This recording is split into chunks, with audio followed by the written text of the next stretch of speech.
बिस्मिल्लाहिर्रहमानिर्रहीम, अस्सलामुअलैकुम। सुनो पाकिस्तान में आपको खुशामदीद कहते हैं, इस उम्मीद और दुआ के साथ कि आप खैरियत से होंगे। और मैं हूँ ज़हर मलिक, मेरे साथ मौजूद है और मैं हूँ नजफ राजा। Good morning. सबसे पहले आपको बताएंगे आज के प्रोग्राम में शामिल अहम खबरों और सेगमेंट्स के बारे में। प्रोग्राम के आगाज में मौसम की बात करेंगे और कहाँ बारिश होगी, कहाँ टेम्परेचर बढ़ेगा और कहाँ दर्जा हरारत गिरेगा, मौसम क्या सूरत हाल इख्तियार करेगा। मिडल ईस्ट बड़े खतरे में। ईरानी हमले के बाद अमेरिका और इसराइल में सफ़े मातम बिछ गया। इसराइली जंग का अंजाम आखिर होगा क्या, इस पर खुसूसी तबसरा होगा। आलमी और दिफाई तज्जियाकार सैयद मोहम्मद अली का मुल्क में बढ़ती सियासी और कानूनी बेचैनी से हर शहरी ही परेशान है। हालात कब और कैसे ठीक होंगे, इस पर बेलाग तबसरा होगा सीनियर तज्जियाकार सज्जाद मीर साहब का। कम वक्त में पैसे कैसे कमाए जाएं, आईटी एक्सपर्ट कमल चीमा हमारे साथ होंगी। ई कॉमर्स के जरिए डॉलर कमाने के जरिए भी आपको बताएंगी। साथ ही साथ सुनो पाकिस्तान में फिटनेस की बात ना हो, ये कैसे मुमकिन है। मसरूफ जिंदगी में जॉगिंग कितनी ज़रूरी है, आपको हम योगी नईम से मिलवाएंगे ताकि वो आपको योगा के बारे में बता सके किस तरह किया जाता है। और साथ ही साथ शादियों के सीज़न में स्मोक से आपको अक्सर प्रॉब्लम हो जाता है, जिल्द के अमराज पैदा होते हैं, उसके लिए भी हम आपकी मुलाकात कराएंगे डॉक्टर कंजा से। जी हाँ, और वो आपको मुफीद मशवरों से भी नवाजेंगी। सुनो पाकिस्तान में टैलेंट की बहार आएगी। नन्हे गुलकार शेर अब्बास हाशमी होंगे सुनो पाकिस्तान के खुसूसी मेहमान। तंज़ो मिज़ाह का मुनफरिद अंदाज, कॉमेडी के बेताज बादशाह उमर शरीफ को दुनिया से रुखसत हुए 3 बरस बीत चुके हैं और याद माजी से शामिल करेंगे उमर शरीफ की हालात ज़िंदगी पर खुसूसी रिपोर्ट सुनो पाकिस्तान। तो सबसे पहले हम बात कर लेते हैं मौसम के हवाले से। आखिर मौसम रहेगा कैसा, तो नजफ हमें बताएंगी बाकायदा तौर पर और आपको समझाएंगी भी कि मुल्क के किन किन हिस्सों में बारिश के इम्कानात हैं, कहाँ पर गर्मी और हब्स का जोर टूट सकता है या बरकरार रहेगा। तो इन तमाम तर मामलात पर हम गहरी निगाह डालेंगे। नजफ से जानेंगे कि मौसम का क्या हाल रहेगा। तो अब नजफ हमें लेके चलती हैं वेदर वॉल की जानिब, वहां से हमें समझाएं। आइए चलते हैं।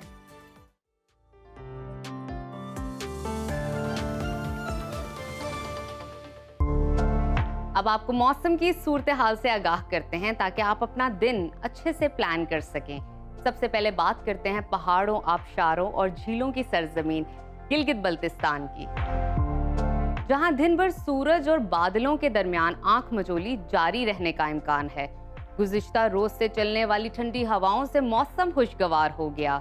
गिलगित में आज ज्यादा से ज्यादा दर्जा हरारत 27 और कम से कम 17 डिग्री रहने का इम्कान है। स्कर्दू में ज्यादा से ज्यादा टेम्परेचर 23 और कम से कम 13 डिग्री रहेगा।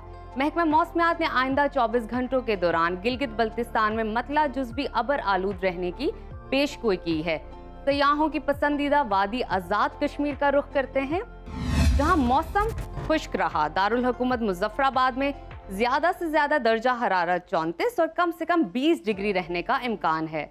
महकमा मौसमियात के मुताबिक आइंदा 24 घंटों के दौरान आज़ाद कश्मीर के बेशतर इलाकों में मौसम खुश्क रहेगा। और अब आगे चलते हैं, आपके साथ शेयर करते हैं खैबर पख्तूनख्वा का मौसम, जहां ज्यादातर इलाकों में मौसम गर्म और खुश्क रहा। फूलों के शहर पेशावर में ज्यादा से ज्यादा दर्जा हरारत 38 और कम से कम 23 डिग्री रहने का इम्कान है। सवात की बात करते हैं, वहां पर ज्यादा से ज्यादा टेम्परेचर 36 और कम से कम 22 डिग्री रहने का इम्कान है। महकमा मौसमियात ने आइंदा 24 घंटों के दौरान खैबर पख्तूनख्वा के बेशतर मैदानी अजला में मौसम गर्म और खुश्क रहने का इम्कान जाहिर किया है। और अब आगे बढ़ते हैं, आपको बताते हैं पंजाब का मौसम, जहां बेशतर अजला में सूरज का राज रहा। सूबाई दारुल हुकूमत लाहौर में ज्यादा से ज्यादा दर्जा हरारत 37 और कम से कम 24 डिग्री रहने का इम्कान है। वफाकी दारुल हुकूमत इस्लामाबाद की बात करते हैं, वहां पर कम से कम पारा 22 और ज्यादा से ज्यादा 34 डिग्री रहने का इम्कान है। मुल्तान में कम से कम टेम्परेचर 24 और ज्यादा से ज्यादा 39 डिग्री रहेगा। महकमा मौसमियात ने आइंदा 24 घंटों के दौरान पंजाब के ज्यादातर इलाकों में मौसम गर्म और खुश्क रहने की पेशगोई की है। और अब रकबे के लिहाज से सबसे बड़े सूबे बलूचिस्तान की तरफ चलते हैं, जहां बेशतर इलाकों में मौसम गर्म और खुश्क रहेगा। खुश जायका फलों के शहर कोयटा का जिक्र करते हैं, वहां पर कम से कम दर्जा हरारत 16 और ज्यादा से ज्यादा 29 डिग्री रहेगा। महकमा मौसमियात के मुताबिक आइंदा 24 घंटों के दौरान बलूचिस्तान के अक्सर इलाकों में मौसम गर्म और खुश्क रहेगा। और अब जिक्र करते हैं बरे सगीर के कदीम तहजीबी विरसे के मरकज सिंध का, जहां सूरज आज भी आबो ताप से चमका। दादू, नवाबशाह और मोहनजो दौड़ो गर्म तरीन मकाम रहे। कराची की बात करें तो वहां पर कम से कम टेम्परेचर 27 और ज्यादा से ज्यादा 33 डिग्री रहा।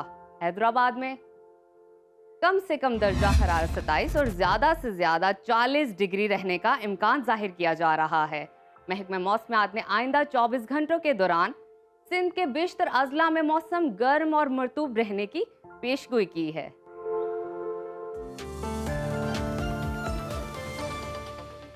तो नजफ ने मुल्क भर से हमें जो मौसम की सूरत हाल है उससे मुताल्लिक बाखूबी अपडेट किया और मौसम किस तरह का रहेगा। अब हम कुछ आलमी मंजरनामे पर नजर डालते हैं, आगे बढ़ते हैं।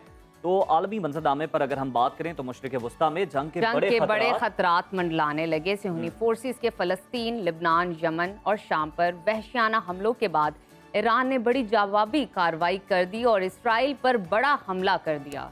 अरब मीडिया का ये बताना है कि इस्राएली फौज ने यह दावा किया है कि ईरान से इसराइल की जानिब कम से कम 400 मिसाइल फायर किए गए और इसराइली दारुल हुकूमत तेल अवीव को निशाना बनाया गया। हमले के बाद इसराइल भर में सायरन बजने लगे। मिसाइल हमलों के दौरान शेल्टर्स में छुपने के लिए भगदड़ मच गई। हमलों से कई मकामात पर इमारतें तबाह हुई और मुतादिद हलाकतों की इत्तलात भी अब तक सामने आ रही हैं, रिपोर्ट हो रही हैं। ईरानी हमलों से इसराइलियों पर जंग का खौफ तारी हो गया। इसराइली शहरियों को घरों को छोड़कर पनाहगाहों में जाने की हिदायत भी कर दी गई। इस दौरान सेहूनी वज़ीर आज़म अपने घबराए हुए अवाम को आसरा देने की कोशिश करते हुए नजर आए, तिफल तसल्लियां देते रहे। अमरीका ने इसराइल पर हमलों को नाकाबिले कबूल करार दे दिया है और दुनिया से ये मुतालबा किया है कि इस हमले की मजम्मत की जाए। जी, इसराइल बड़ा ही मसलूम है, बड़ा ही कमज़ोर है और उसका दिफा अमरीका के लिए बहुत यकीनी है।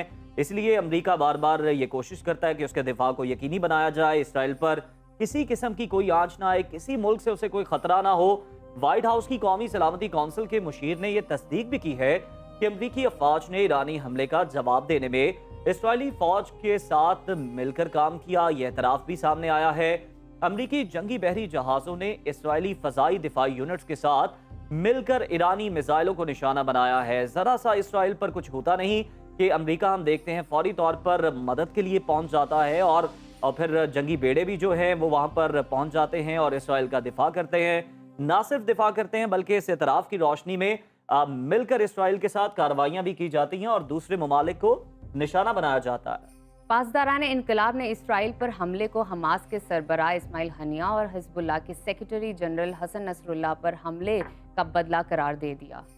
मिडल ईस्ट के हालात आखिर रुख क्या इख्तियार करेंगे और इसराइल जंग का अंजाम होगा क्या, और आइंदा आने वाले दिनों में जो ये ऑन गोइंग सिचुएशन है खित्ते की सूरत हाल पर किस अंदाज हो सकती है, इन तमाम तर पहलुओं पर बात करेंगे। आलमी और दिफाई उमूर के माहिर सैयद मोहम्मद अली साहब हमें ज्वाइन कर चुके हैं। सर, बहुत शुक्रिया आपके वक्त का।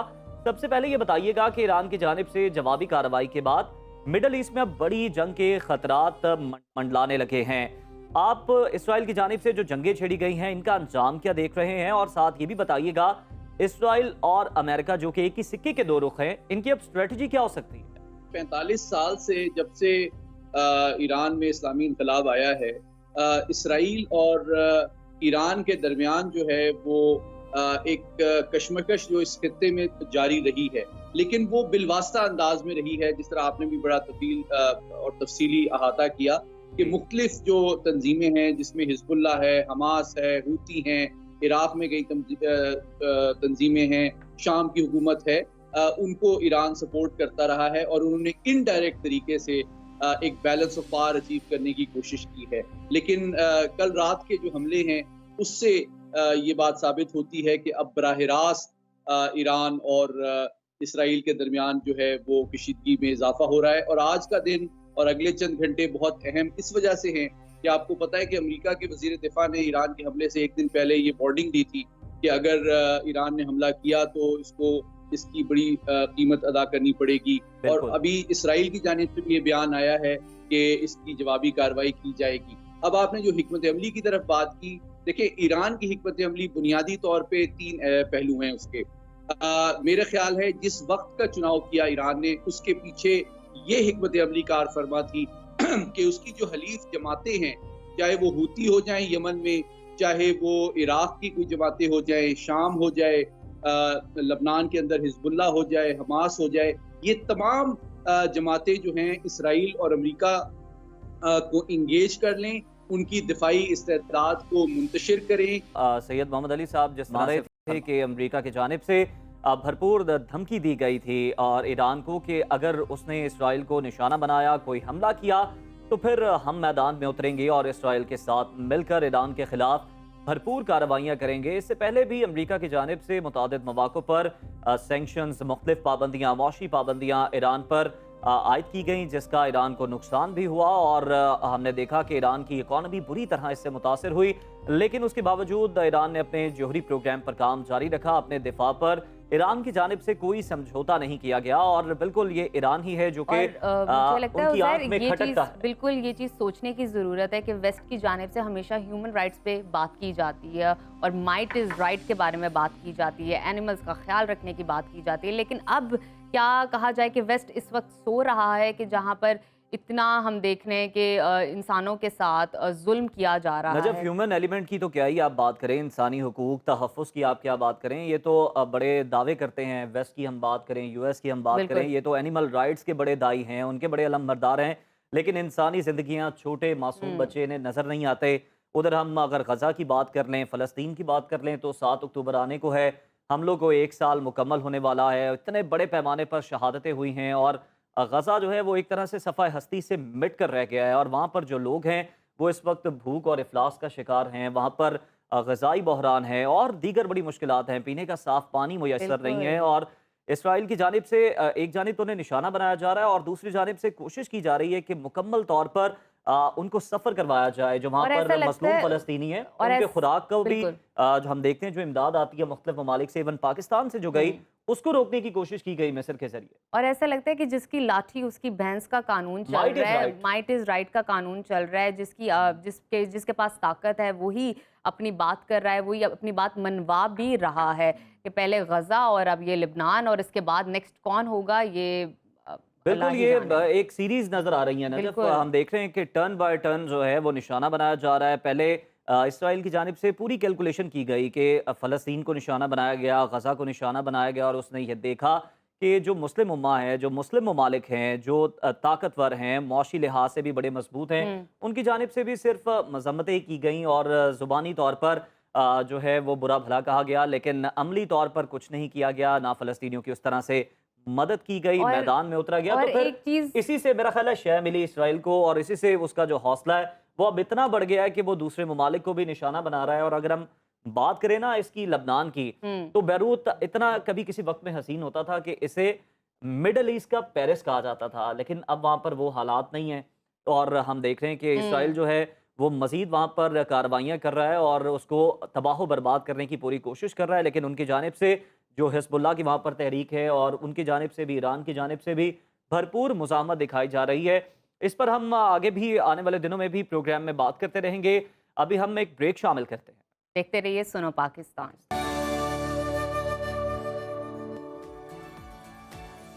सुनो पाकिस्तान में आपको दोबारा से खुशामदीद कहते हैं। अब कुछ बात करते हैं मुल्की हालात की। तो पिछले कई माह से मुल्क में गैर यकीनी की सूरत हाल बरकरार है। कानूनी और सियासी महाज पर कशीदगी मुसलसल बढ़ती जा रही है। अब सूरत हाल ये है कि सियासी तकसीम आला अदलिया तक पहुँच चुकी है। आला अदलिया के जजेस के दरमियान अवामी सतह पर इख्तलाफ खुलकर सामने आ गए हैं। और अफसोस की बात तो ये है कि जजेस के दरमियान इख्तलाफात आइनी केसेस पर नहीं हैं बल्कि सियासी केसेस से मुताल्लिक हैं। 63 नजर सानी केस की अगर हम बात करें तो इसमें जस्टिस मुनीब के बाद जस्टिस मंसूर अली शाह ने भी अब बेंच का हिस्सा बनने से साफ इनकार कर दिया, मना किया उन्होंने। जिसके बाद चीफ जस्टिस ने 5 रुकनी बेंच में जस्टिस नईम अख्तर अफगान को शामिल कर दिया और नजर सानी केस की समाअत शुरू कर दी है। आज 11 बजे फिर केस की समाअत हो रही है। गुज़िश्ता रोज़ समाअत के दौरान चीफ जस्टिस काजी फायज ईसा ने रिमार्क्स दिए हैं कि एक तरफ राय दी गई है कि मुनहरफ रुकन डी सीट होगा, दूसरी तरफ ये कहा जा रहा है कि नाअहली मुद्दत का फैसला पार्लियामेंट करेगी। तो ये खुला तजाद है। जब आइन में लिख दिया गया है कि नाअहल रुकन डी सीट होगा तो इस पर अमल होना चाहिए। बिलावल भुट्टो की जानिब से भी अदलिया के खिलाफ खूब तीरंदाजी की जा रही है। वो अदालती निज़ाम और जजेस की तकर्री को तब्दील करने का हमें अज़्म करते हुए दिखाई दे रहे हैं और ये भी कह रहे हैं कि मुल्क का अदालती निज़ाम तबाह हो चुका है, हम हर सूरत इसे बदल कर रहें। अदालती निज़ाम में इस्लाहात कैसे मुमकिन है और बिलावल भुट्टो जरदारी किस किस्म के इस्लाहात चाहते हैं, इसी पर बात करने के लिए हमारे साथ मौजूद हैं तज्ज़ियाकार सजाद मीर साहब। बहुत शुक्रिया सर आपके वक्त का। सर, ये फरमाइएगा कि किसी भी मुल्क का अदालती निज़ाम इंतहाई अहमियत का हामिल होता है, मगर इस वक्त जो आला अदलिया के जजेस के दरमियान हम शदीद इख्तलाफात देख रहे हैं, एक के बाद एक आइनी बहरान जन्म ले रहा है, तो हमारा अदालती निज़ाम इस वक्त खड़ा कहाँ है आखिर? इसमें कोई शक नहीं है जी कि हम एक अदालती बहरान का शिकार है। इसमें कोई शक नहीं है कि ये बहरान बहुत पुराना है, नया नहीं है। अदालतों ने माजी में भी कई बार इस तरह अमल किया है कि उस पर एतराज़ होते रहे हैं। मौलवी तमीज़ुद्दीन केस से शुरू करें तो कई केस ऐसे आते हैं जिन पर एतराज़ होता रहा है, लेकिन वो सूरत हाल पैदा नहीं हुई थी जो जस्टिस साकिब निसार के ज़माने के बाद से शुरू हुई है, या इफ्तिखार चौधरी के ज़माने से भी कह दीजिएगा, क्योंकि इफ्तिखार चौधरी के ज़माने से ही अदालतें कुछ क्रिटिसाइज हो गई थी और ज़्यादा ही क्रिटिसाइज हो गई थी। लेकिन वो समझा गया था क्योंकि वो एक आमर के खिलाफ लड़ाई है, इसी शायद जस्टिस इफ्तिखार चौधरी हक में जानब है। लेकिन उसके बाद तो अदालतों ने हद कर दी ना थी।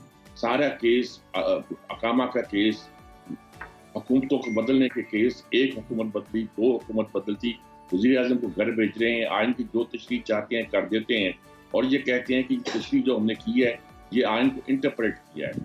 देखिए, ये बताने के लिए कि आइन में क्या लिखा हुआ है कि जो शख्स वोट देगा अपनी पार्टी की राय के खिलाफ, उसका वोट तो काउंट होगा मगर वो डी सीट हो सकता है। ये बात इतनी क्लियर लिखी हुई है कि इसके लिए मुझे किसी जज से पूछने की जरूरत नहीं है या किसी वकील की राय लेने की जरूरत नहीं है। मैं खुद उनसे बेहतर जानता हूँ कि आइन में यही लिखा हुआ है और इसका यही मतलब है।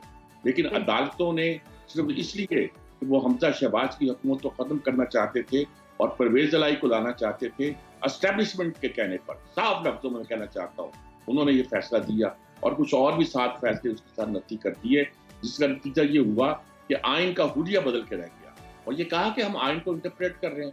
ये इंटरप्रेट, लोगों ने कहा इंटरप्रेट नहीं कर रहे आप आइन को रीराइट कर रहे हैं और अदलिया को ये इख्तियार हासिल नहीं है कि आइन को रीराइट किया जाए। उसके बाद चल फिर जो फैसले हुए, उमर अताब बंदयाल आए, जो भी आए, उमर अताब बंदयाल तो ये करते थे कि कानून पास नहीं हुआ, कहते थे पास होने से पहले रिजेक्ट हो गया और ये इस तरह की सूरत पैदा कर दी थी कि साफ दिखाई देता था कि अदालतें मजाक बन के रह गई। ऐसे में जब काजी फायज ईसा आए तो ये लगता था कि अदालतें जो है बहुत इंसाफ के साथ आगे बढ़ेंगी और चलेंगी, लेकिन उसी वक्त जमहूरियत का भूत इतना सवार था हमारे पार्लियामेंट पर कि उन्होंने चीफ जस्टिस के इख्तियारात को कम किया और उन्होंने। बिल्कुल ठीक। सज्जाद साहब, आपने बड़ा ब्रीफली एक्सप्लेन किया, इस बारे में भी हमें बताइएगा आपकी क्या राय है। दुनिया में रूल ऑफ लॉ की रैंकिंग में 128वें ममालिक में पाकिस्तान का जो नंबर है 120वें नंबर पे है। मुस्लिम ममालिक के तौर पर रैंकिंग जो ये हमारी है, आपको नहीं लगता शर्मिंदगी का बाइस है?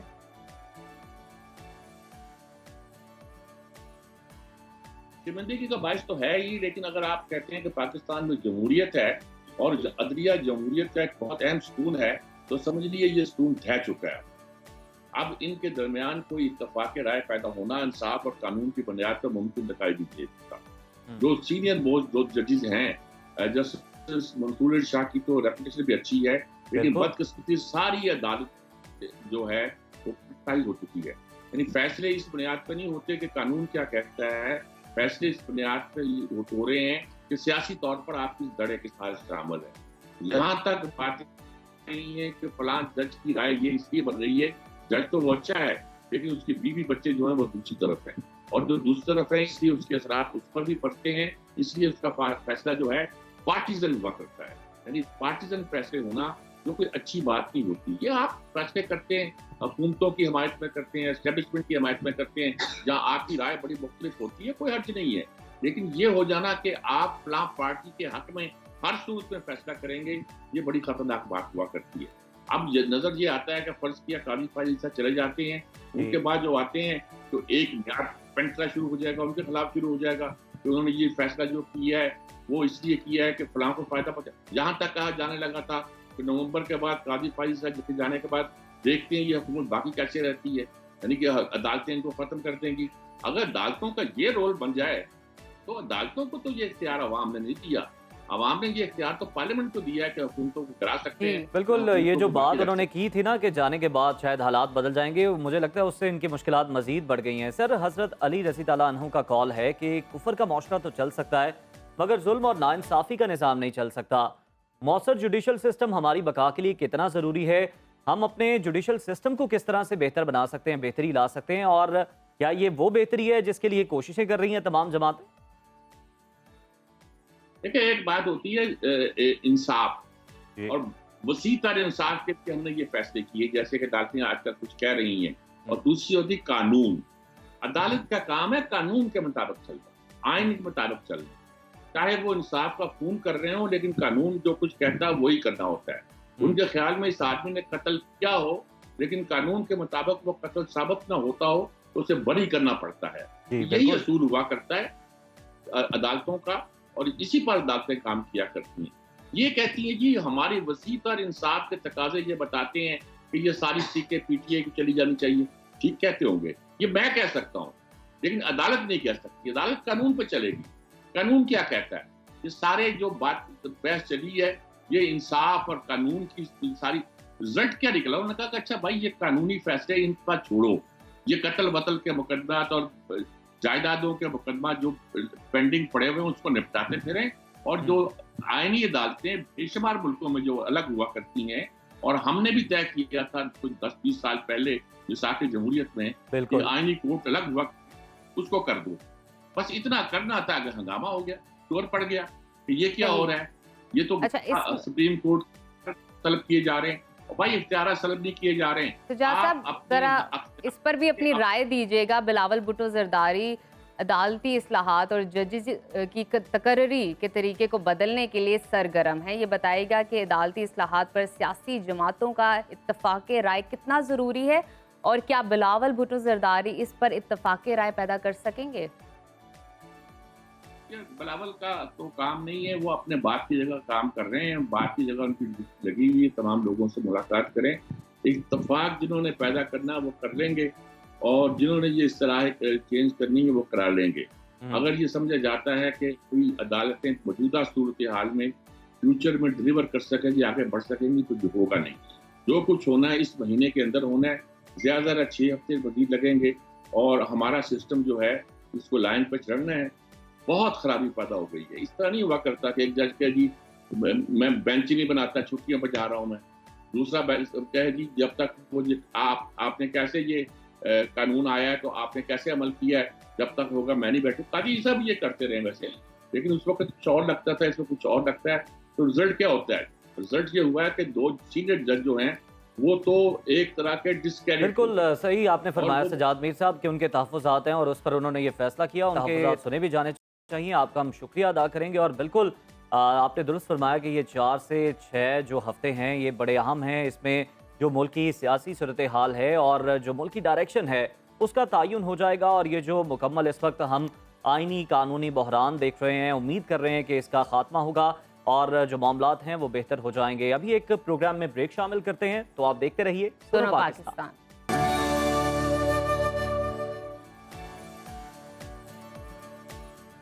और अब हम कुछ बात कर लेते हैं कॉमेडी की दुनिया के बेताज बादशाह उमर शरीफ की, जिन्हें इस दुनिया से रुखसत हुए 3 बरस बीत गए हैं।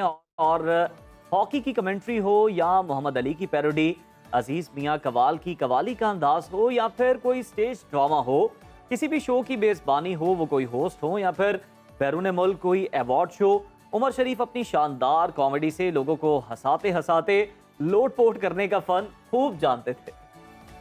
और इसके साथ साथ अगर उमर शरीफ की बात की जाए तो उमर शरीफ में एक स्पॉन्टेनियस रिएक्शन देने का जो एक अमल था कि वो कॉमेडी इस तरह करते थे कि आपको बात भी कह देना और एक माहौल भी क्रिएट बाज़ कर औक़ात वो देना। अपने, मुझे जो याद है, जो मैंने हाँ। उनकी कॉमेडी देखी है, आज भी उनके कई क्लिप्स आते हैं और लगते हैं कि वो आज भी हमें इस तरह से लगता है कि वो बिल्कुल आज के जो माहौल है, जो मौका है, उस पर पूरी तरह फिट आ जाते हैं, पूरी तरह बैठते हैं।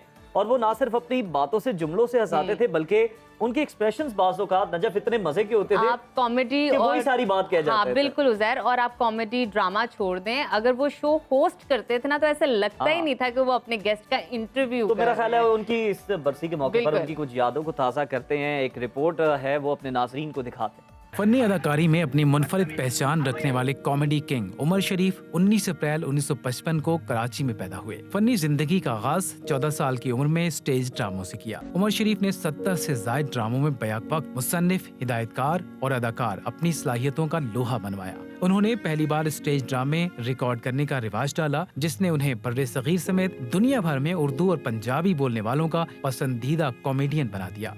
स्टेज ड्रामों के साथ साथ उन्होंने मिस्टर 420, मिस्टर चार्ली और चांद बाबू जैसी फिल्में भी प्रोड्यूस की। फिल्म मिस्टर 420 के लिए उन्हें 2 नेशनल और 4 निगार अवार्ड्स भी मिले, जो पाकिस्तान में एक रिकॉर्ड है। बकरा किस्तों पर और बुढ़ा घर पे है जैसे लाजवाब स्टेज ड्रामों को उमर शरीफ के मद्दाह आज भी देखते और लुत्फ उठाते हैं। उन्हें तमगा इम्तियाज समेत कई एजाजात से नवाजा गया। उमर शरीफ आर्ज़े क़ल्ब समेत कई बीमारियों में मुब्तला थे। उन्हें इलाज की गर्ज से पाकिस्तान से बरास्ता जर्मनी अमेरिका मुंतकिल किया जा रहा था कि जर्मनी में आर्जी क़याम के दौरान उनकी तबीयत बिगड़ गई और वो 2 अक्टूबर 2021 को अपने खालिक हकीकी से जा मिले। उन्हें 6 अक्टूबर 2021 को कराची में अब्दुल्ला शाह गाजी के मज़ार के अहाते में सुपुर्द खाक किया गया। बिल्कुल, इस रिपोर्ट ने उनकी यादें ताज़ा कर दी। प्रोग्राम में अब वक्त हो गया है आपके साथ एक सुरीली आवाज़ को शेयर करने का, और जिस तरह से हमने आपको बताया कि सुनो पाकिस्तान हमेशा ये कोशिश करता है कि पाकिस्तान के यंग टैलेंट को दुनिया के सामने लाया जाए, उनकी हौसला अफजाई की जाए। तो ऐसा ही एक टैलेंट हमारे साथ अब मौजूद है, आपको मिलवाएंगे भी उससे। और सुनो मिलवाने से पाकिस्तान पहले उसने राब्ता हाँ, किया और मिलवाने से पहले बता जी। देते हैं कि अगर आप भी समझते हैं कि आप में टैलेंट है तो स्क्रीन पे व्हाट्सएप, इंस्टा और फेसबुक की डिटेल्स आ रही होंगी, तो आप हमें कांटेक्ट कर सकते हैं। घबराने की ज़रूरत नहीं। हम सुनो पाकिस्तान, ये प्लेटफॉर्म आपका प्लेटफॉर्म है, हम आपको दुनिया से मुतारिफ करवाएंगे। तो अब उस टैलेंट की बात करते हैं जो इस वक्त हमारे साथ मौजूद है। खूबसूरत आवाज़ है, नाम है इनका शेर अब्बास हाशमी। वेलकम टू सुनो पाकिस्तान। कैसे हैं शेर अब्बास? मैं ठीक, आप ठीक है आप शेर, अच्छा। पहले तो आप हमें ये बताएं ना कि आपकी अभी छोटी सी कच्ची सी उम्र है, सुर इतने पक्के आपके किस तरह हैं, किससे सीख रहे हैं, क्या करते हैं आप? मैं बाबा से सीख रहा हूँ। अच्छा, आपके बाबा भी जी। गाते हैं? हाँ जी। अच्छा गाते हैं। हो। तो अभी तक कोई कंपटीशंस जो हैं वो आप किसी कंपटीशन में गए हैं, कोई किसी मुकाबले में गए हैं सिंगिंग के? नहीं अभी। अभी तो नहीं, लेकिन आपके फ्यूचर प्लान्स में शामिल है? कोई आया तो ऑडिशन देंगे, वहां पर जाएंगे? इंशाल्लाह। तो मेरा ख्याल है अब पसंदीदा गाना कौन सा है गाना आपका? सुन लेते हैं। हाँ, बिल्कुल पसंदीदा गाना ही सुन लेते हैं। पसंदीदा गाना सुनते हैं। अब्बास, आप हमें कोई अपना ना पसंदीदा गाना सुना दें जो आपका फेवरेट हो। हाँ। जो भी हो। भूल जाने का हुनर मुझको सिखाते जाओ, जा रहे हो तो सभी नक्श मिटाते जाओ, चलो रस्मन ही सही मुड़ के मुझे देख तो लो, तोड़ते तोड़ते ताल्लुक को निभाते जाओ।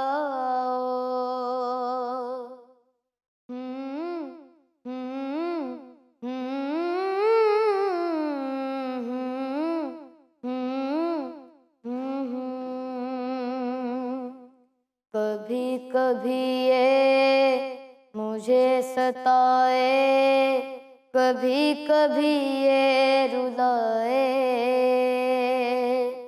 कभी कभी ये मुझे सताए, कभी कभी ये रुलाए, फकत मेरे दिल उतर जाइएगा,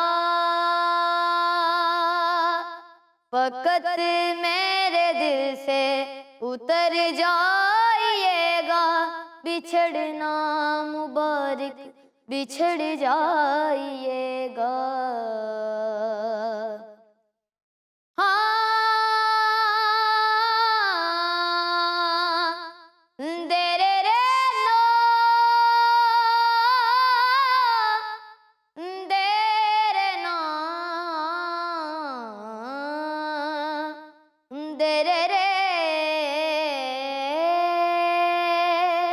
मैं समझा था तुम हो तो क्या और मांगू, मेरी जिंदगी में मेरी आस तुम हो। ये दुनिया नहीं है मेरे पास तो क्या, मेरा ये भरम था मेरे पास तुम हो। मगर तुमसे सीखा मोहब्बत हो तो दगा कीजिएगा, मुकर जाइएगा। जीना है तेरे बिना, जीना है तेरे बिना, जीना है अब मुझको तेरे बिना। वाह वाह वाह वाह, क्या जबरदस्त बात शेर है। अब्बास, क्या गाना सुनाया और मेरे मुझे पास ऐसा तो। लगता है हमें खुशी हो रही है कि हमारे पास तो अच्छा शेर, ये बताइए जब आप स्कूल जाते हैं तो टीचर और आपके जो दोस्त अहबाब होते हैं यार उनका इससे क्या पहले रिस्पॉन्स नजर होता मुझे है? थोड़ा फखर सा करते हैं? मौका दें इस हाँ, सवाल का जरूर, जवाब लेते हैं, जरूर, लेकिन जरूर।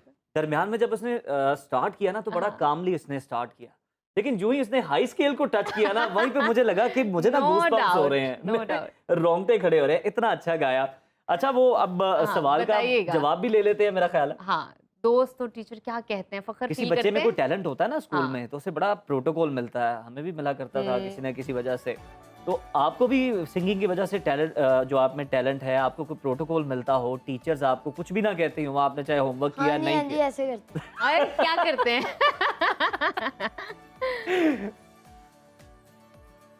जी जी। फ्राइडे के फ्राइडे में जब जाता हूँ ना स्कूल तो सारे कहते हैं नाच सुना नाच सुना नाच सुना। अच्छा असेंबली में आप मैं नाच साथ सुना- हाँ जी, और मैं साथ में अपनी वो डायरी लेके जाता हूँ। अच्छा, अच्छा। जिसमें नाते लिखी हुई हाँ हैं। जी, अच्छा जबरदस्त, वो सारी डायरी सुनाता हूँ लोगों क्या सारी सुना बात- देते हो। को सारी। हाँ जी, तो इसलिए मुझसे देखा ना बहुत नजर, प्यार करते मैंने हैं। एक बात मैंने नोट किया कि जो थोड़ी सी आपने इसकी नोटिस बोलने किया में ना मैंने भी की है। हाँ। थोड़ी सी लुकनत है, हम्म। लेकिन जब ये गुनगुनाता है ना तो गाने में लगता ही नहीं नहीं है लगा, कि किसी गाने में किस्म का नहीं कोई लगा। प्रॉब्लम है या कोई बात इतना है। स्मूथ, इतनी अच्छी पिच। तो अभी वक्त हुआ है छोटी सी ब्रेक का। टैलेंट तो हमने आपको आ गया, तो अब हम कुछ मजीद इंटरेस्टिंग चीजें भी आप तक हाँ। पहुंचाएंगे, लेकर आएंगे, लेकिन इस शॉर्ट ब्रेक के बाद। देखते रहिए सुनो सुनो पाकिस्तान।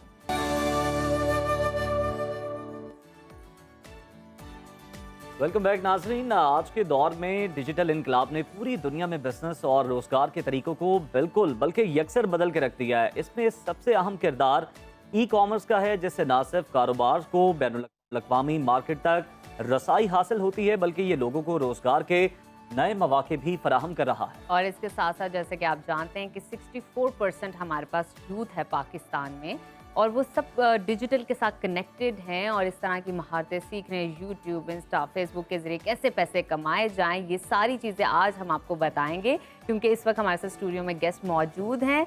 कंवल चीमा हमारे साथ मौजूद है, IT एक्सपर्ट हैं और साथ ही साथ माई इम्पैक्ट मीटर की बानी है, COO भी हैं। वेलकम टू सुनो पाकिस्तान, कैसी हैं आप? बिल्कुल ठीक, thank you for having me. अच्छा, सबसे पहले तो मैं उस चीज़ का जिक्र करना चाहूँगी जो आपकी रिजेम्बलेंस क्रिएट की गई थी ऐश्वर्या के साथ, तो कैसी फीलिंग थी, क्या वाइब थी, बस थोड़ा सा टच में बताइएगा।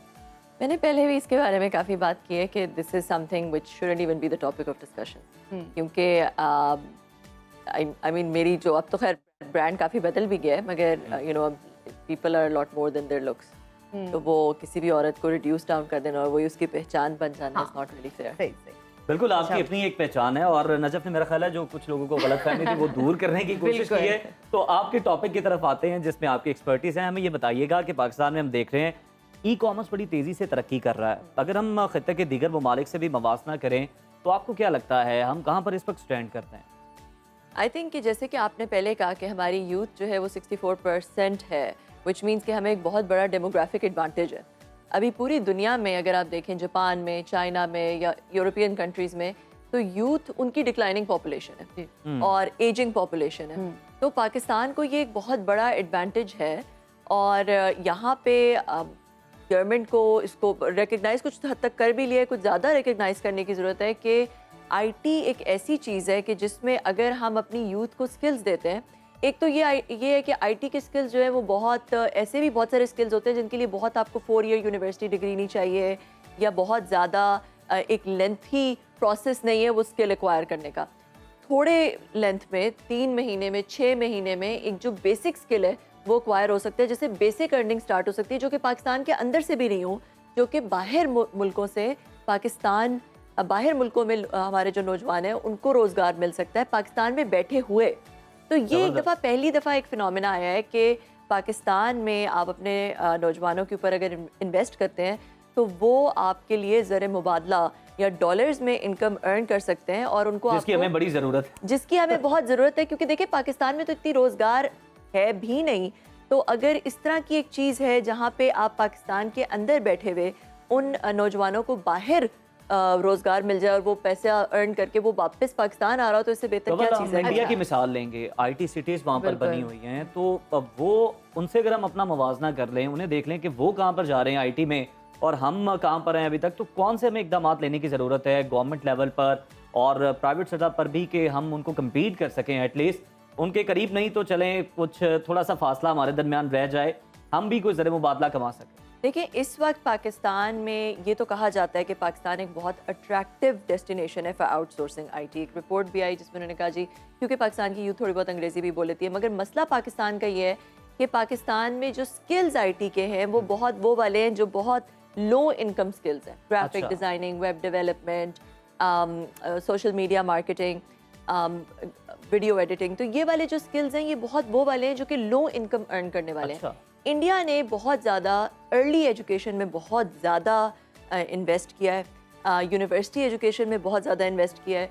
उनके पास जो यूथ है वो बहुत हाई एंड स्किल्स, जिसको आप कह लें कि development, full stack development, AI, machine learning, blockchain, उस तरह के स्किल्स के अंदर। और अगर आप ये देखें कि दुनिया की जो बड़ी बड़ी कंपनीज है, सबसे बड़ी मल्टीनेशनल्स हैं, उनके नॉर्मली जो उनके सेकंड हाईएस्ट ऑफिस है, सेकंड बिगेस्ट ऑफिस है सिस्को का, फेसबुक का, गूगल वगैरह, वो इंडिया में है। ठीक है, क्योंकि इंडिया में उनको वो स्किल्स भी मिल जाते हैं। इंडिया की यूनिवर्सिटीज़ जो है वो चर्न आउट कर रही हैं बहुत केपेबल और हाईली स्किल्ड नौजवानों को। तो पाकिस्तान में जो हमारा जो हायर एजुकेशन सेक्टर है उसको एक बहुत ज़्यादा एक कुछ यूनिवर्सिटीज़ हैं, फास्ट कह लें, जीआई के, लम्स वगैरह, कुछ यूनिवर्सिटीज़ हैं जो कि एक बहुत अच्छी क्वालिटी के बच्चे चर्न करिए, मगर मोस्ट ऑफ हम जो हमारी ज़्यादातर यूनिवर्सिटीज़ सिलेबस चेंज करने की ज़रूरत है, ज़रा चीज़ें चेंज करने की ज़रूरत है ताकि हम आईटी को आगे लेके जा सकें। अच्छा, बहुत सारी ख़वातीन हैं जो कि बाहर जाकर काम करते हैं, लेकिन कुछ ऐसी भी ख़वातीन हैं लेकिन वो घर से बाहर नहीं जा सकती, लेकिन चाहती हैं कि वो अर्न करें।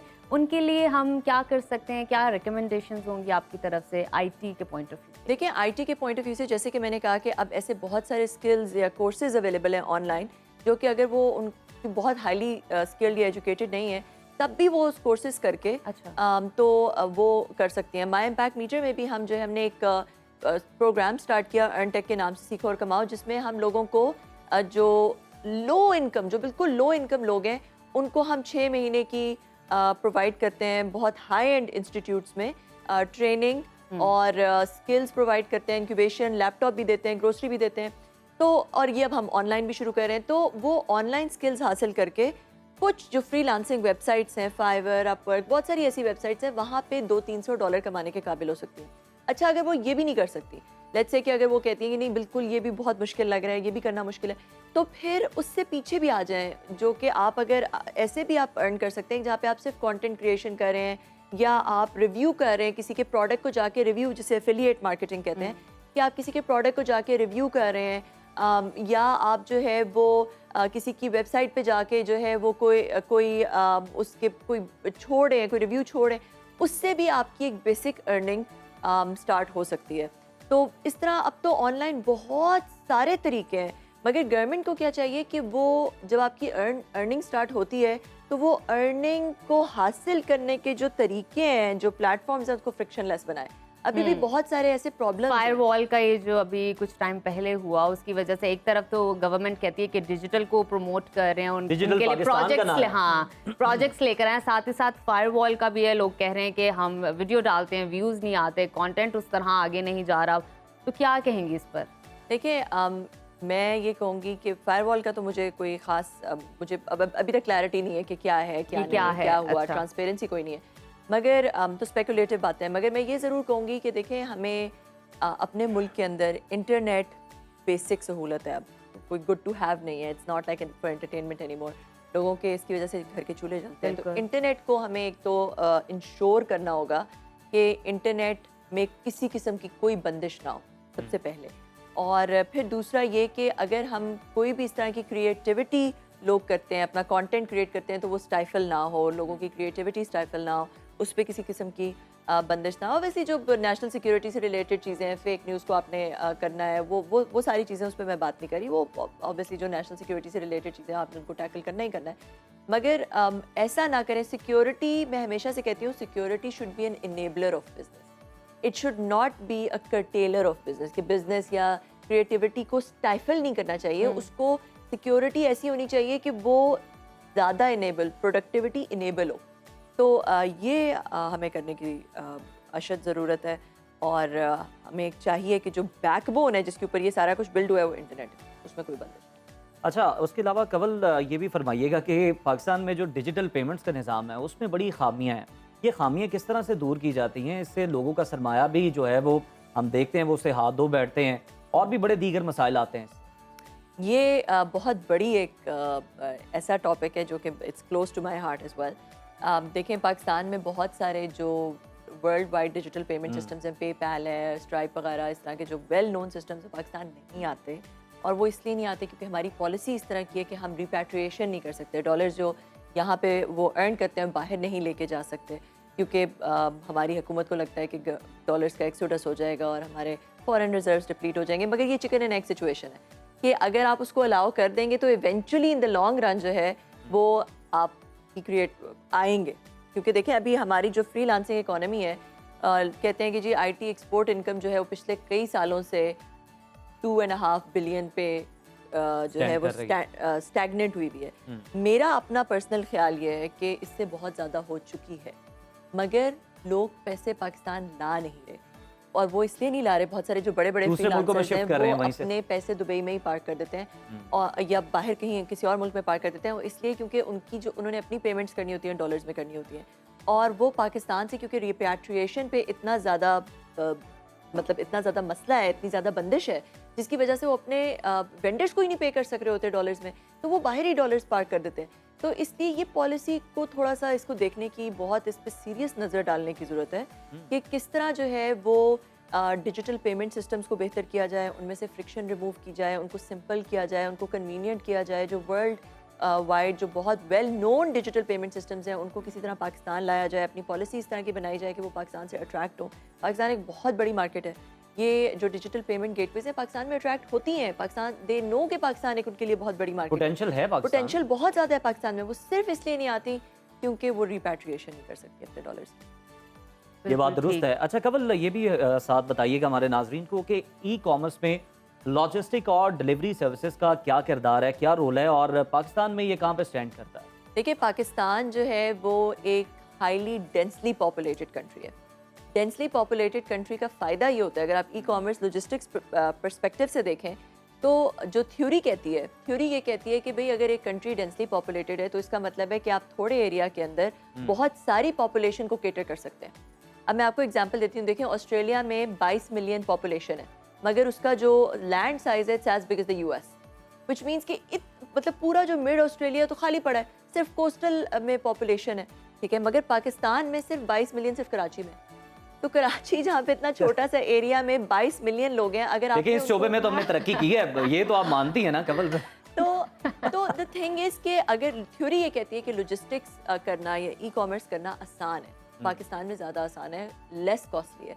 मगर पाकिस्तान में जो हमारी ये वाली क्लास है, जो डिलीवरी क्लास और ये इसमें अब ट्रेनिंग की ज़रूरत है, इसमें प्रोफेशनलिज्म नहीं है, इसके अंदर बहुत ज़्यादा चर्न बहुत ज़्यादा है। तो हमने देखा कि जो कंपनीज आई जिन्होंने इस एडवांटेज, पाकिस्तान का जो ये एडवांटेज है, इसको उठाने की कोशिश की, वो बहुत सक्सेसफुल नहीं रही। बहुत सारी ऐसी मैं आपको कंपनीज बता सकती हूँ, एयरलिफ्ट और बहुत सारी कंपनी जो कि नहीं सक्सेसफुल रही, क्योंकि उनको इस एरिया में, हालांकि थ्योरी वाइज ये पाकिस्तान में बहुत अट्रैक्टिव चीज़ है, मगर फिर भी उनको प्रॉब्लम्स फेस करनी पड़ी। तो अब जैसे हमारा भी जो बिजनेस है, हम लॉजिस्टिक्स की तरफ जाते ही नहीं, क्योंकि हमें पता है कि वहाँ पे प्रोफेशनलिज्म नहीं है, वहाँ पे चैलेंजेस हैं, वहाँ पे बहुत सारे और मसले हैं, पेट्रोल बहुत महंगा है और बहुत सारे इश्यूज हैं। तो इसलिए आई थिंक कि वहाँ पे भी ट्रेनिंग की ज़रूरत है, वहाँ पे भी। अच्छा कंवल, मुझे ये बताइएगा, स्टार्ट में आपने कहा कि ये फायरवॉल की तो मुझे समझ ही नहीं आई। ऐसा मतलब मुमकिन नहीं है, आपका ताल्लुक आईटी से, आईटी एक्सपर्ट हैं, आपका ये काम है और आप बहुत से लोग डील करती हैं इसमें, तो ऐसा आपने क्यों कहा? देखिए, फायरवॉल की समझ तो मुझे मैं एक ऐसी कंपनी में रह चुकी हूँ जहाँ पे मैं फायरवॉल्स डिज़ाइन कर चुकी हूँ और इम्प्लीमेंट कर चुकी हूँ और लगा चुकी हूँ। फायरवॉल एज ए टेक्नोलॉजी की तो मुझे बहुत अच्छी समझ है, मगर पाकिस्तान में क्या हो रहा है रिगार्डिंग दैट र्यूमर, उस पर कुछ स्पेकुलेटिव बातें हैं ना। देखिए, उस पर किसी में अभी तक गवर्नमेंट ने कहीं पे कोई क्लैरिटी नहीं दी, कोई ऑफिशियल स्टेटमेंट नहीं आया। तो उसमें मुझे नहीं पता कि फायरवॉल लग रही है, नहीं लग रही, क्या हो रहा है। र्यूमर्स ही है ना, सारे स्पेकुलेटिव बातें हैं। तो इसलिए मैंने कहा कि पाकिस्तान में फायरवॉल से रिलेटेड क्या हकीकत है, I don't know about that. सही, बिल्कुल ठीक। आपकी बातों से समझ आ गई है कि आप क्या कहना चाह रही हैं। बहुत शुक्रिया कंवल, आई और आपने हमें आईटी के हवाले से बताया कि किस तरह हमारे नौजवानों को बताया कि वो किस तरह से घर बैठे भी कमा सकते हैं और पाकिस्तान की तरक्की में अपना किरदार भी अदा कर सकते हैं। अभी हम प्रोग्राम में एक ब्रेक शामिल करते हैं, ब्रेक के बाद हाजिर होंगे। आप देखते रहिए सुनो पाकिस्तान।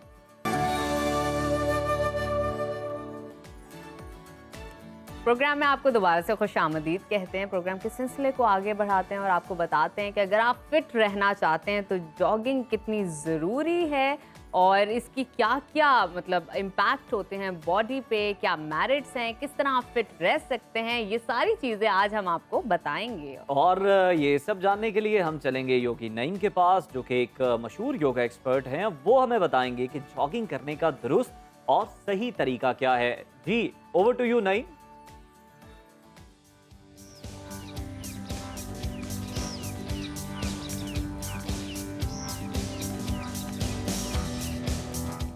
Very good morning. आज फिर हम मौजूद हैं योगी नईम के साथ, जिन पर आज एक बहुत ही ज़बरदस्त टॉपिक पर बात हम करेंगे कि लोग साल हर साल पार्क्स में चलते हैं, रनिंग करते हैं, लेकिन उनको ये नहीं पता कि आपने अपना फुट स्टेप कैसे रखना है। फिर उनको घुटनों का मसला हो जाता है, कुछ लोगों को जो है थाइस में दर्द स्टार्ट हो जाता है, कमर का दर्द स्टार्ट हो जाता है। तो आज इस मसाइल पर बात करेंगे कि एक्चुअली में हमें अपना जो है ये स्टेप कैसे लेना है। तो अस्सलाम वालेकुम। वालेकुम सलाम बहन, क्या हाल है? मैं बिल्कुल ठीक हूँ, आप कैसे हैं? अल्लाह बड़ा करम, अल्हम्दुलिल्लाह। सर, ये बड़ी एक हैरत अंगेज़ हमारे पास ये एक रिसर्च सामने आई है कि इवन आप जो स्टेप लेते हैं वो भी एक सोच कर लेना है कि किस तरह से आप स्टेप लें कि आपके घुटनों में दर्द स्टार्ट ना हो। सिर्फ घुटनों का प्रॉब्लम नहीं है बहन। अल बेरूनी जो मुसलमान साइंसदान है, उन्होंने किताब लिखी कदम, जिसको ट्रांसलेट किया गया, बाद में इंग्लिश में भी ट्रांसलेट हुई, हर जुबान में ट्रांसलेट हुई। आज तक दुनिया में एक ही किताब है कदम पे, और वो मुसलमान साइंसदान अल बेरूनी ने लिखी है कि आपके पाँव के जब शेप चेंज होता है तो उसका इफेक्ट आपके सिर्फ फिजिकली पोजीशंस पे नहीं आता,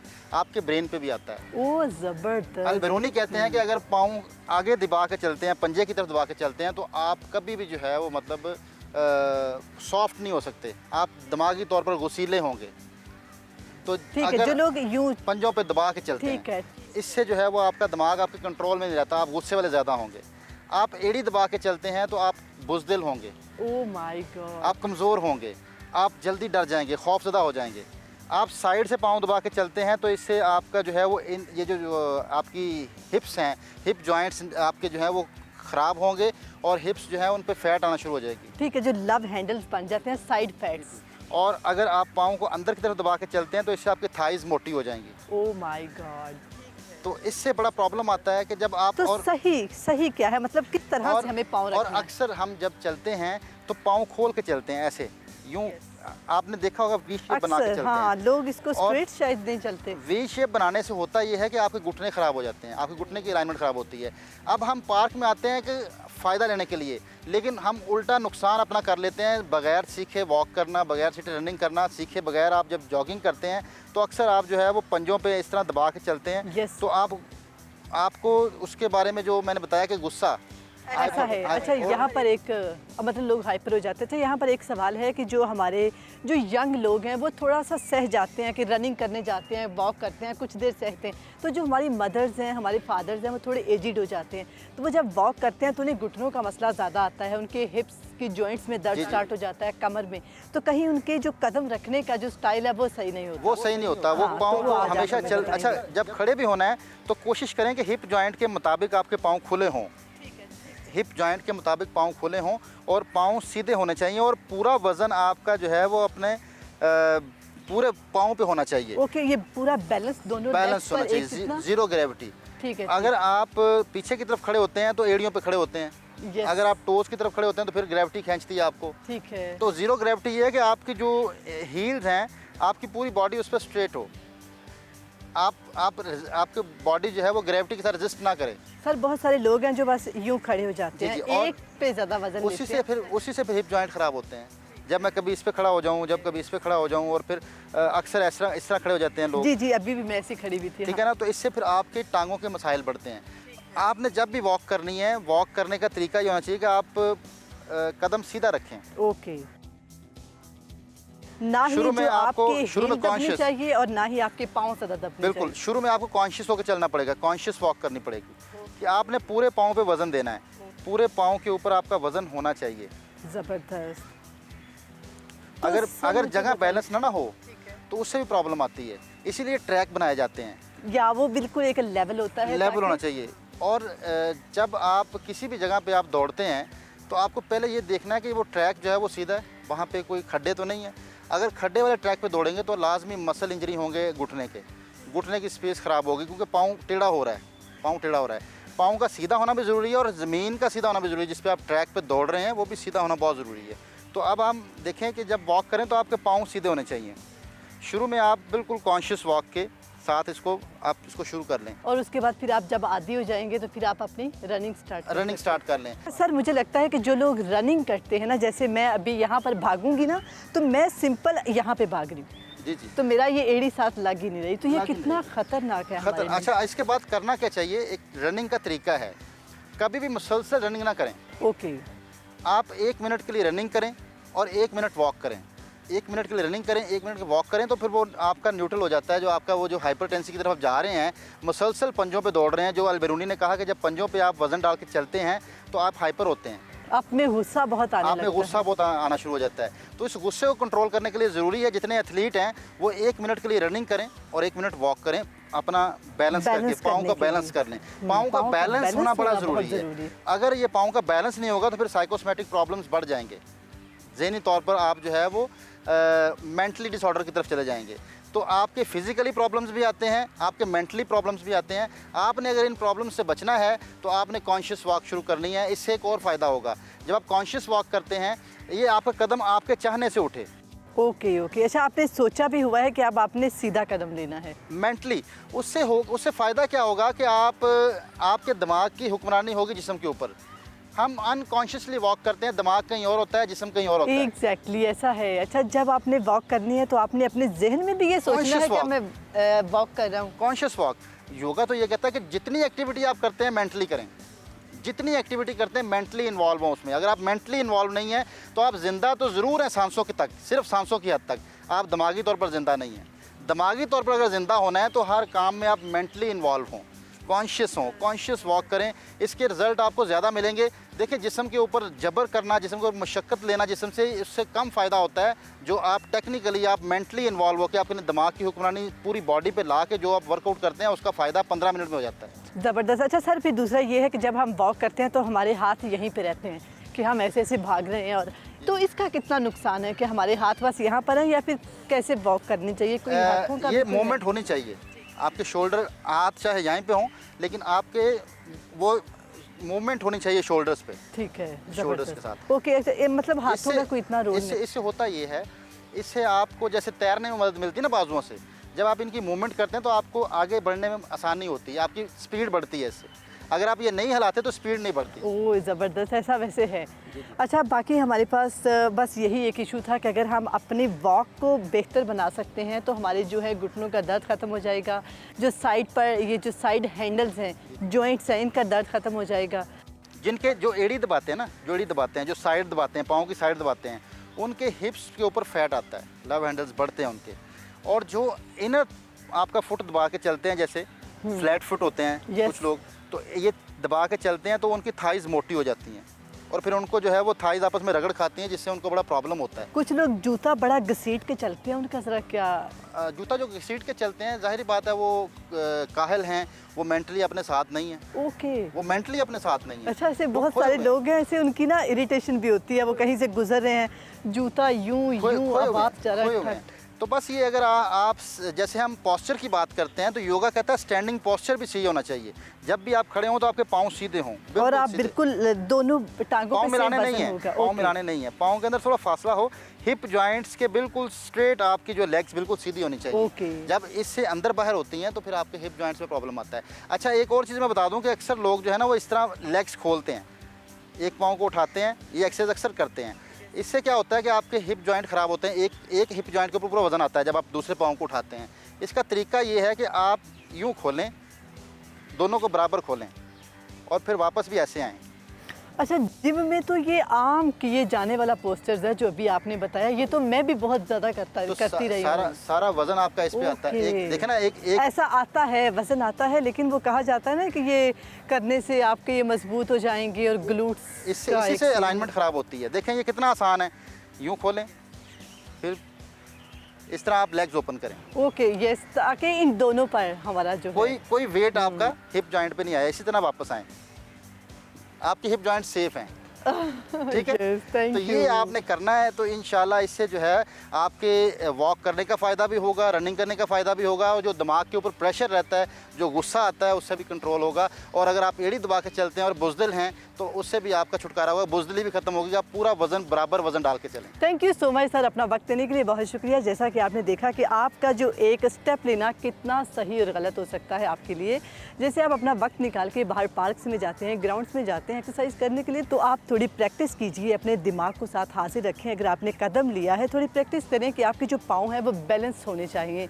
और जैसे कि अभी हमने आपको बताया है, वो सारी चीज़ों को करें फॉलो, और ऐसे ही एक्सरसाइजेस देखने के लिए देखते रहिए सुनो पाकिस्तान।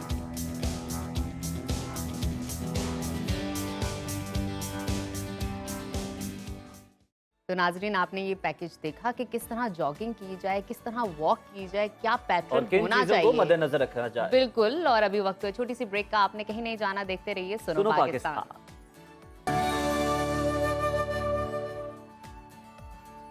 वेलकम बैक नाजरीन। और अब हम कुछ बात करते हैं, आपको बताएं कि जैसे ही सर्दियां आती हैं, गो के अभी थोड़ी सी दूर हैं, लेकिन जैसे ही आती हैं तो हमारे खित्ते में एक बड़ा कॉमन मसला है, और वो है स्मोक का जो रोग है उसका हमें बड़ा मुकाबला करना पड़ता है। ये ना सिर्फ हमारे निज़ाम तनफ़ुस यानी रेस्पिरेटरी सिस्टम को मुतासर करती है, बल्कि हमारी स्किन पर भी इसके बड़े मुज़र असरात होते हैं। और बिल्कुल, एक तहकीक के मुताबिक ये भी बताया गया है कि जो स्मोक है, इसमें एक जहरीले केमिकल्स होते हैं जो स्किन में रेडनेस क्रिएट करते हैं, सेंसिटिविटी क्रिएट करते हैं, और साथ ही साथ ड्राइनेस भी हो जाती है, कुछ लोगों को पैचेस भी हो जाते हैं। तो स्किन के बहुत सारे इश्यूज होते हैं, और स्किन एक लार्जेस्ट हमारा ऑर्गन है। इसी पर बात करने के लिए आज हमारे साथ गेस्ट मौजूद हैं, जिनका नाम है कंजा आफ्ताब, और ये डर्मेटोलॉजिस्ट हैं। वेलकम टू सुनो पाकिस्तान।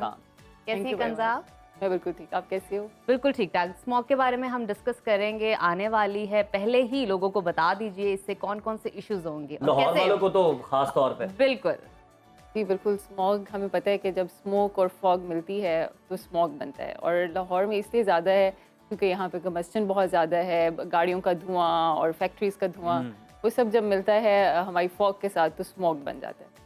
अब स्मॉग हमें जनरली तो हमें पता है कि हमारी सांस की बीमारियाँ और ये सब चीज़ें करता है, जिनको दमे का मसला है, एज़मा है, वो एग्रेवेट हो जाता है, वर्स हो जाता है, लेकिन इसके साथ साथ हमारी स्किन को भी बहुत डैमेज कर रहा है। ख़ासतौर पे जिन लोगों को एक्ने का प्रॉब्लम है, या उनको ऑलरेडी एक्ज़माज हैं, या एलर्जीज़ हैं, डिफरेंट एलर्जीज़ हैं, एयर पोल्यूशन से एलर्जीज़ हैं, वो इस मौसम में बढ़ जाती हैं।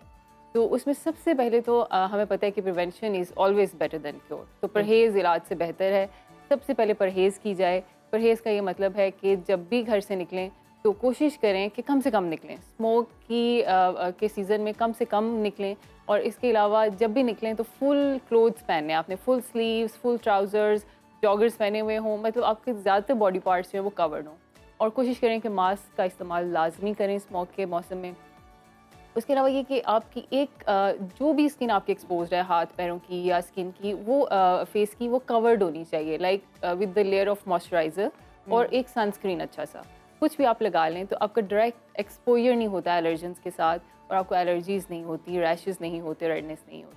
अच्छा, तो कंज़ा, हमारे जो भाई हैं जो मोटरसाइकिलिस्ट हैं, पूछ लें मोटरसाइकिल का वो बड़ा फ्रीक्वेंटली इस्तेमाल करते हैं, उन्हें बड़ा इस्तेमाल उसका करना, उस पर ट्रैवल करते हैं, उनके लिए क्या हिदायत हैं, वो किस तरह से बच सकते हैं?